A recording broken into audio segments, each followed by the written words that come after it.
For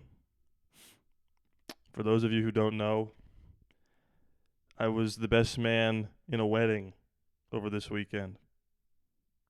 It was a ton of fun. Shout out to Christian and Mandy. But I'm a shell of a man.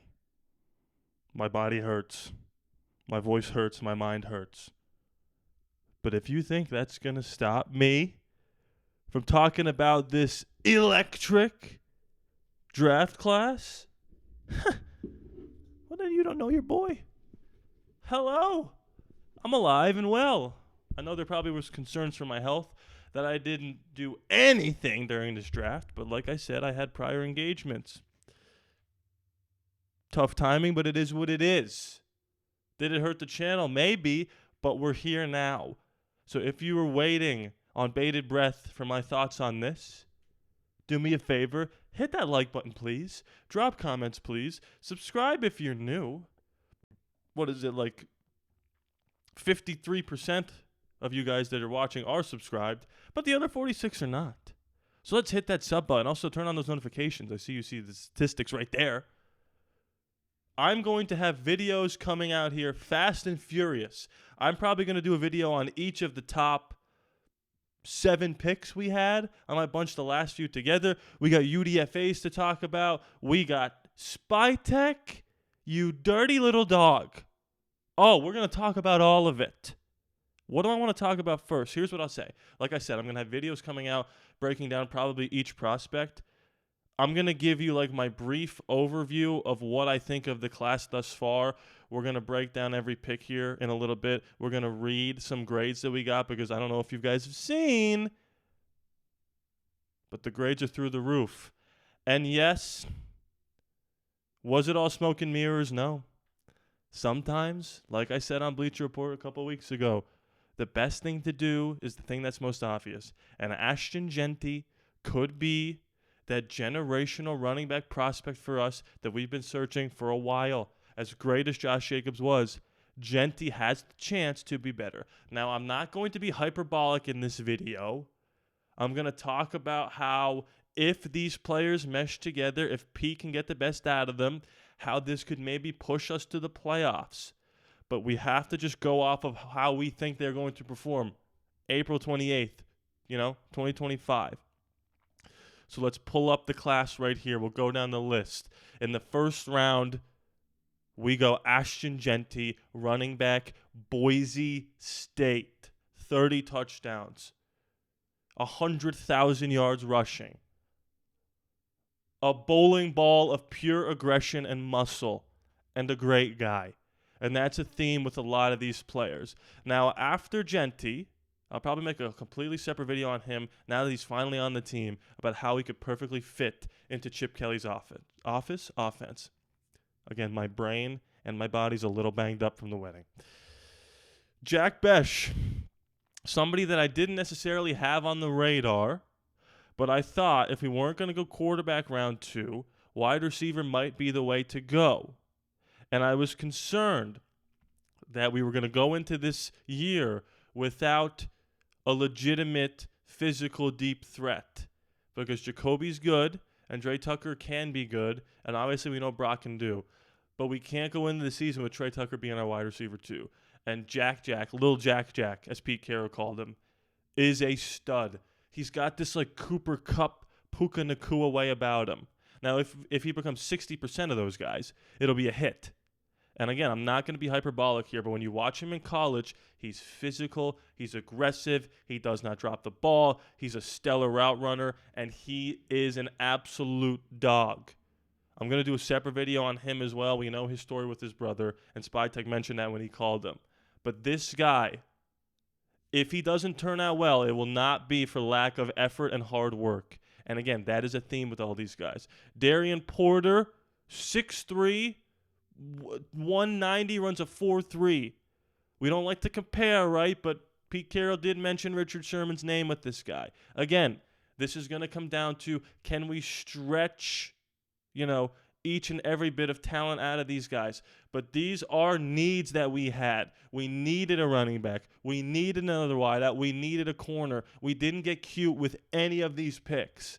We went with guys that fit the scheme, that make sense to be drafted in the areas that we were going to draft them.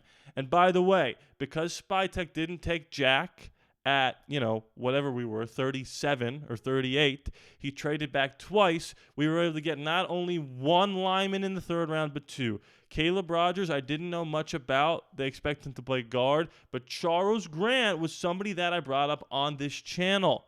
I said this guy is a freak athlete. This guy can play a lot of different positions. I thought he was going to be a guard. Pete Carroll talked about him at tackle. We'll see. But he was one of the guys, along with Genty, that I thought we would take. Dante Thornton. He is a speedster, over the top. A little bit of a project, but now we're getting into the fourth round, right? So we're starting to take a little bit of a better swing on a couple of prospects. And this guy, again, Tennessee, SEC school, right? Tonka Hemingway, defensive tackle, another bit of depth there in case Christian Wilkins can't go. I don't know what the situation is there. I heard that wasn't true, but then he was in a walking boot during Max's podcast. So I don't know for sure there. We'll talk about him in a little bit. JJ Pegas, apparently this guy's famous for being a big guy. Again, we'll talk about a lot of these guys later. Tommy Malotte's interesting. I expect him to be that Taysom Hill kind of guy if he can stand up to the physicality of the NFL. I will say I've got a guy in college football, and I was at the reception ceremony and the wedding when this happened, and we had no service, literally nothing, no service at all. And when I finally got service, the first person that I was being texted about was Tommy Malotte, from the guy that I know that's in college football. He said he's a freak of nature. He's an awesome kid. He knows him well. So we'll see. Cam Miller, I like taking a swing on a quarterback in the 6th round. A la Tom Brady, yes, North Dakota State. Again, don't know much about him other than he was awesome in North Dakota State. And the last couple North Dakota State quarterbacks, little hit or miss, Carson Wentz, Trey Lance. But again, taking a swing, don't hate that at all. And then linebacker depth, Cody Lindenberg. Linebacker is probably the one area of concern I still have. I wonder how much they like Tommy Eichenberg. But if you're asking me for a grade on this class right here, I mean, short of maybe going to get a quarterback, it's probably an A minus. Again, I'm trying not to be too hyperbolic because it seems like we do this all the time.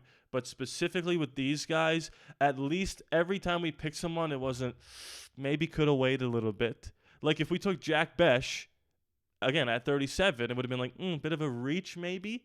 He is a second-round player, but maybe ended the second round. But to be able to get 2 offensive linemen, a couple D tackles, 2 wideouts, a running back, a deep threat at wideout.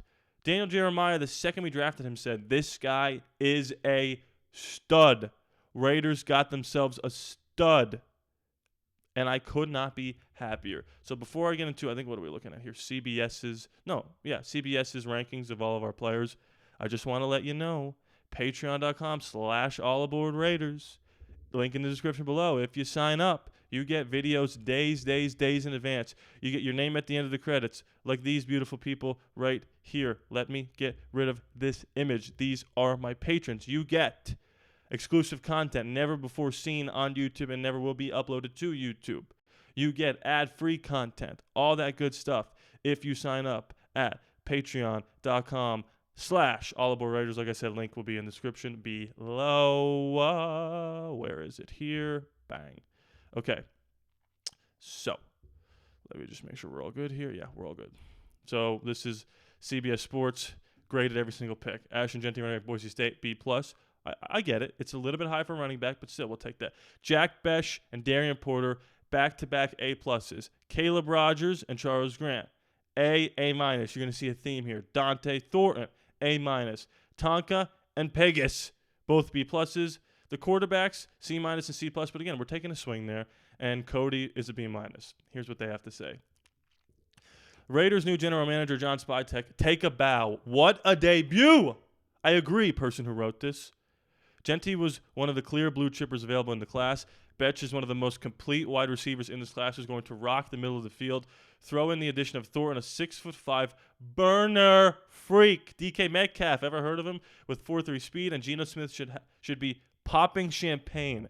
Porter has immense upside because of his athleticism and length at corner, and Rodgers' possesses similar potential as a stellar athlete in his own way, who nearly played 4,400 snaps in college at 4 positions.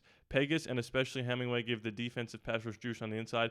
I even compared Cam Miller to Brock Purdy. This is a masterpiece for a team that needed skill position weapons on offense and depth on defense. I have the chills running through my veins. Again, if these guys don't work out, that's unfortunate. But the consensus from around the league seems to be, okay, the Raiders, you had a lot of holes to fill in the draft, right? You signed a couple of good free agents. You figured out the quarterback situation, right? But you needed depth on the defensive line. You needed a wideout or two. You needed to find a running back. And you needed offensive line help. And you got all of that in positions where they were supposed to be drafted, if not a little bit lower than people thought. And who knows with Tommy Millott and Cam Miller? Only time will tell. But I told you this wasn't going to be the John Gruden. Who did we just take here? This wasn't going to be the Josh McDaniels. I'm going to outsmart everybody and take Tyree Wilson. This was going to be, let's get blue chip, high-end, high-floor, athletic freaks of nature with all-time great character. And the last thing I want to bring up is Tom Brady. Because not a lot of people are talking about this. Because there were reports that were coming out that said Tom Brady was going to have a big say in the draft process. And of course he should. He's the greatest football player to ever touch God's green earth. I was a little worried that he was going to throw his weight around and maybe enforce or mandate we should take this player or that player. And this isn't a Browns channel. This isn't a Shedeur Sanders channel. But I will say the fact that we didn't take Shedeur at all, I'm not saying we should or should not have, but the fact that we didn't proves that Brady was not in there demanding what we should do. He let John Spytek, who seems to have known what he was doing, and he let Pete Carroll and Chip Kelly and Patrick Graham create a football team that now has depth at every position that was lacking depth and was desperately needing depth.